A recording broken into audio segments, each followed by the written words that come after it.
Oh no. Let's go see what's going on. It sounds like there was another plane crash this weekend, which is terrible. 6 hours ago. Uh-oh, and a Mayday call? Let's look at this for a sec. This channel, VAS Aviation, I've seen them do some good videos. November 414 Bravo Alpha, wind 270 at 10, runway 27, cleared for takeoff. Oh, crap, radio. All right. At least reception may have been bad. Cessna 414, performing a flight from San Diego to Phoenix.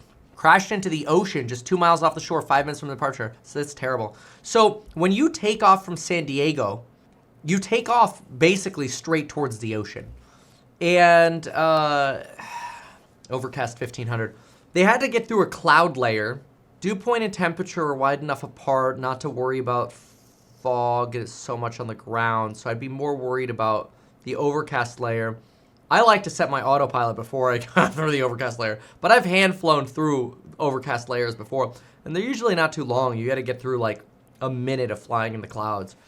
Curious what happened here. So you would have come out of San Diego.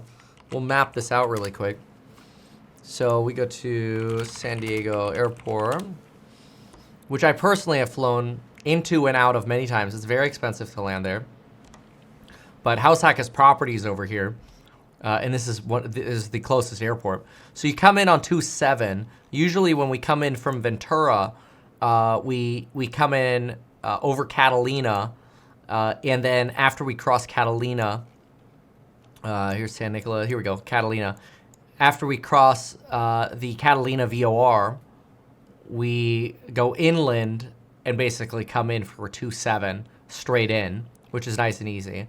And there's only one runway. This is an international airport. So there's only one runway coming in and out. And here are the terminals. The FBO's over here. So they would have probably been at signature with the Cessna 414. So let's look that one up really quick. Cessna 414. What year was this? 414 Bravo Alpha. This was, let's see here, 1970 airworthiness date. Oh, wow. Okay, this was registered out of Arizona, Optimal Health Systems LLC. It is a multi-engine prop plane manufactured in 1970. So something like this, 414. Okay.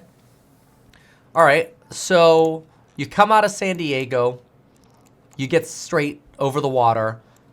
They would probably be over the water as they're going in the cloud layer. All right, let's listen. Southwest 2290, disregard traffic holding in position, runway 27, you are still clear to land. Okay, I understand now. That's him. Clear to land. That's Southwest here, 2290. So Southwest is clear to land. They were already cleared for takeoff. 7 Southwest 29. November 414 Bravo Alpha, contact SoCal departure. Okay, switching to 4 Bravo Alpha. SoCal, normal. SoCal departure, 414 Bravo Alpha. With you at 1,000. Yeah, so they would have gotten into the overcast basically right as they got over the water with you. Usually we don't say it. 414 Bravo Alpha, SoCal departure, radar contact.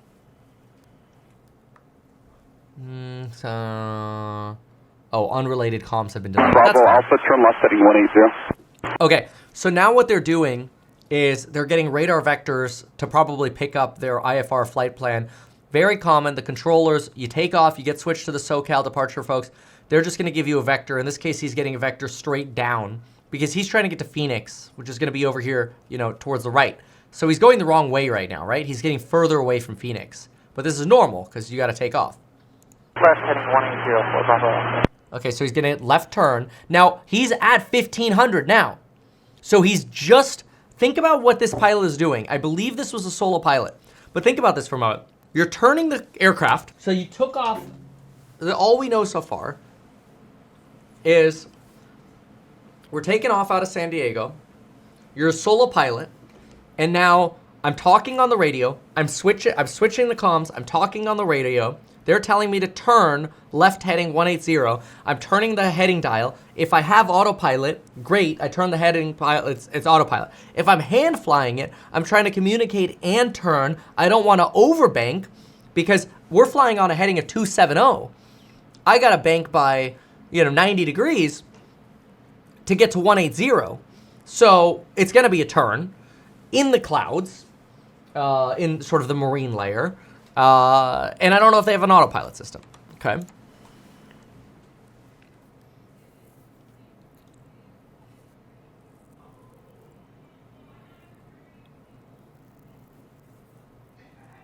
Oh, 4 my Bravo Alpha gosh. approach.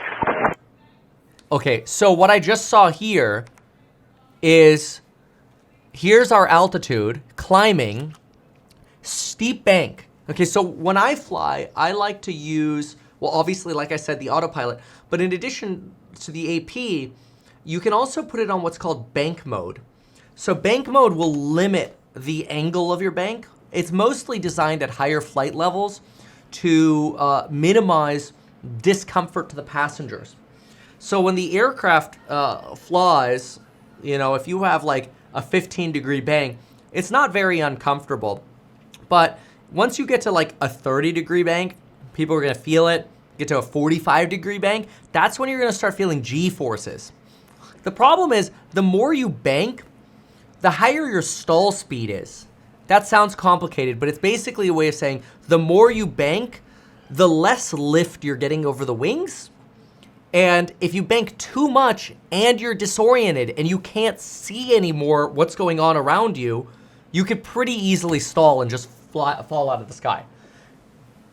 This right here, you can see the altitude climb from 1700, 16, 17, 18, and then watch how quickly it descends here. 20, 22, 15, 5, 6. 4 Bravo Alpha. Done. Approach notices it. Let's listen in. I don't know how low they are at this point. Approach. 4 Bravo Alpha. Bravo Alpha, what's your altitude? Oh, he caught it. He caught it. See, it went back to 800 over here. So it went all the way down to 5, went to 800. Approach was on it. I have to say, approach was so on it. Like, dude, what's going on with your altitude? Because he's supposed to be climbing. He was probably cleared up to, I would guess, 5,000, 4,000 initial altitude. He was at 1,800 and now he's falling. That's a problem. He got out of the clouds, probably saw the water, oh crap, and recovered from what could have been, a disorientated descent or some form of stall. Oh, thank you so much. All right, let's see what we got. 1,000. 1,000, barely, just recovered. So remember, his last check-in was at 1,000, a minute or so ago or whatever in their timing, since they cut a little bit here. So basically, he's checking in at the same altitude. He's supposed to be climbing. 4 Alpha, Bravo Alpha, low altitude alert. Advise you climb and maintain 4,000 immediately. See, what did I say? I said 3,000 to 5,000, right? Climb, maintain 4,000 immediately. That's what we told you to do. That's what we asked you to do. Why aren't you doing it? Let's see what's going on. There could be a mechanical issue. Like, who knows what happened, right? Did they hit birds? We don't know. Climb, maintain 4,000 immediately. 4 Bravo Alpha. Bravo Alpha, are you doing okay there? Do you need any assistance? This approach controller is amazing. I mean, they picked up on it right away. This guy's having problems. Offering help.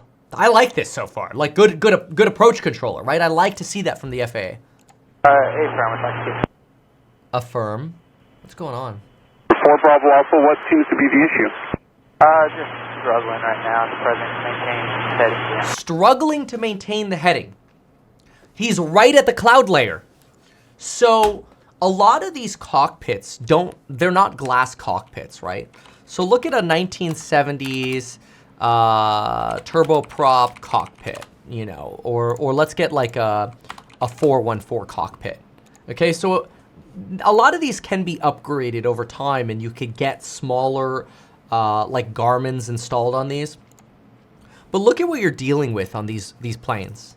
This is I will tell you right now, I will never fly a plane like this because I don't know how to. It's beyond my skill set. I've never trained in it. I'm not saying I can't learn how to train it, but before even trying this, fly with somebody else, or somebody else can fly. Like, I don't know how to fly this. And so here's your, here are your instruments, the good old classic sort of 6-pack of instruments. Sometimes these get updated to Garmin's, but this is very, very different from something that I fly with, which is a Garmin 3000 glass cockpit. And when you look at these in like the Phenom, you know, these are the kind of cockpit displays here. This is a good cockpit picture. This is a lot easier to maintain your visual bearing. When you're in the clouds, you actually have graphical representation of what, and I think this is even a 1000 right here. This looks like a G1000. This isn't even the new 3000 version. This is a little bit better right here. Yeah, there we go. So you could see the visual sort of graphical depictions of terrain better. You could see your heading better. You could follow what's called a flight director. So you could kind of just have to match your yoke up to where your heading's supposed to be. Whole lot easier than being in the clouds and being stuck with instruments that look like this and probably no autopilot. And this is why I think the pilot is like being pretty honest here. He's like, dude, I'm struggling, man. I'm having trouble. Honest pilot here. Totally agree with this, by the way. If you need help, ask for it. Radio calls are free. Good for the pilot here. LJ234, clear direct Julian. That's somebody else. Julian, LJ234. For Bravo Alpha, you're struggling to maintain altitude and headings. Maintain as high as you can for now, at least above 2,000. Maintain above 2,000 for Bravo Alpha. For Bravo Alpha, the closest airport I can get you to is North Island Airport, which is off your left in like 1 mile. Do you see that? Negative, for Bravo Alpha. He's like circling now over here. He's like now traveling to the north. 234 LA Center, 128.6. 28.6, LJ234, good day. Southwest 2021, cancel tip-up clearance Earth. Southwest 2921, number tower. Hold short 27 Bravo 1 to read back. Right, we're holding short Bravo 1, Southwest 2921. Right, holding short 27 at Bravo 1. Thank you. It's possible, by the way, I'm looking at this. I haven't seen this sort of like these FAA kind of ATC numbers over here. It's possible that one of these is the heading and the other one that flashes here is the altitude. See this over here? So in fairness, when we had this first turn over here, let's try to see that again. No, that seems like it would be, no, that's not the heading. It's hard to say. Yeah, that's not the heading at all. It's almost certainly the altitude as we had it. Okay, that makes sense. You can just see the heading by the vector lines. Okay, anyway, let's keep going to see what's going on over here. LJ234 LA Center, 128.6. 28.6. So this sort of like spinning around over here, very uncomfortable. Just trying to get the plane under control, it seems like. This is terrible. LJ234, good day. Southwest 2021, cancel tip-up clearance Earth. Southwest 2921, number tower. Hold short 27 Bravo 1 to read back. Lindbergh Tower is San Diego International. Right, we're holding short Bravo 1, Southwest 2921. Right, holding short 27 at Bravo 1. Thank you.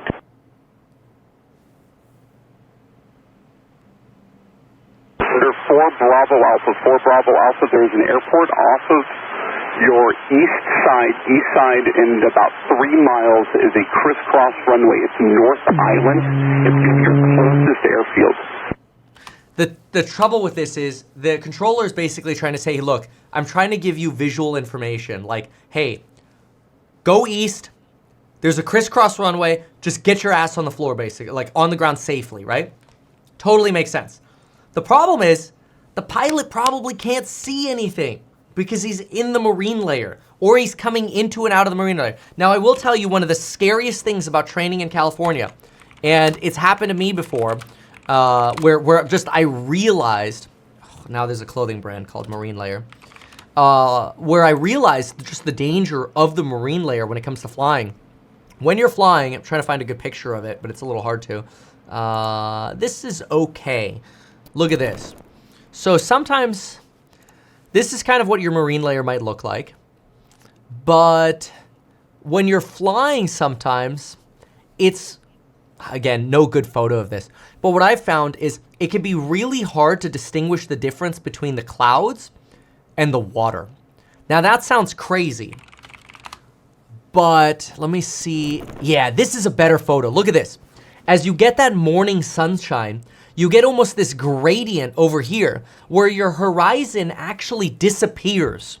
So you think you're lined up on the edge of the clouds, but you could actually be looking at any of these sort of false horizons. So you're trying to find the horizon to level your plane, but what you're actually pointing at is potentially the reflection of the actual horizon in the water, which is like, it's the craziest feeling ever. And I think this picture is the best way to sort of understand it, is seeing that blurry line right there. And when you're flying and you're not sure which way is up or down, this is extremely disorienting. And when I did multi-engine training off the coast of California, I found myself in those situations where I'm like, oh, that is a weird feeling. I can't tell what's cloud and what's ocean, because the ocean's basically, reflecting the clouds. And it, obviously, in training, it's right back to instruments, right? No problem, instruments. Okay, we can level, we can get our heading or whatever. But again, when you're using these older 1970s instruments, it's even harder. Let's see what happened here. Oh no. 4 Bravo Alpha, if you see North Island, you're cleared to land. 4 Bravo Alpha, if you see the airport, you are cleared to land. Your 4 Bravo Alpha, approach. 4 Bravo Alpha, low altitude alert, climb immediately. 4 Bravo Alpha, radar contact lost 6 southwest of San Diego Airport. Intentional aircraft awaiting departure off of Lindbergh. It's going to be a couple minutes. There's an aircraft offshore, maybe coming in emergency. 4 Bravo Alpha, approach. Oh, that's terrible. Police 1, Libertar. Police 1. Hey, Police 1, can you guys accept an offshore westbound? We just had an aircraft that possibly went down offshore. Police 1, affirmative. Police 1, Roger. Proceed westbound, maintain south of the runway center line. That sounds like a heli. And Police 1, how far offshore? Last time we saw him, he was approximately I'd say maybe 2 miles offshore to the southwest of OB Pier. Police 1, we're not going to go 2 miles offshore, but we'll work with our equipment. We're going to, right now, take Harbor Island, south of the field, westbound toward the OB Pier. Jeez. Okay, copy. Yeah, just trying to get eyes. Understood, Police 1. This is sad. 4 Bravo. Yeah, this is so sad, and it's so common and we don't know, right? I mean, maybe a bird was struck. Maybe there was some sort of catastrophic failure of the system here. And this is terrible because there are reports that there were 6 people aboard this Cessna, which is terrible because now that means potentially 6 lives are lost because of something that's very common off of the coast of California, potentially. We don't know. We don't want to speculate on that. But it's always so devastating to see this. Let's look at this. Rescuers swarmed into action over the weekend after a small twin-engine airplane crashed into the ocean off the coast of San Diego. The crash was first reported 12:45 p.m. on Sunday, June 8th, 3 miles off the coast of Port Oluma. The depth of the water below the debris field is about 200 feet. Took off from San Diego on the way to Phoenix. That's so sad. It doesn't seem like there are actually many updates on this. Search continues. Oh, that's so sad. That's terrible. 6 people crashed. Major search and rescue operation underway. Based on hearing that ATC data and sort of seeing what was happening there, I mean, I was mostly looking at the DOT. Again, I'm not an air traffic controller. I can only guess, exactly what some of their ATC elements mean here. But based on my training, what I've been through, my assumption is that that reflection of the ocean cloud disorientation is so bad, especially if those are the instruments you're working with. And that's where the overcast conditions were reported at. It seems like it could have been a nasty case of disorientation in, once again, that California June gloom. Really sad. All right. Hey, quick reminder, if you want to earn a 5% yield plus all of the upside in my real estate startup, we are offering a non-accredited investor round where we will pay you a 5% yield plus you get all of the upside in the stock when your stock converts in the future.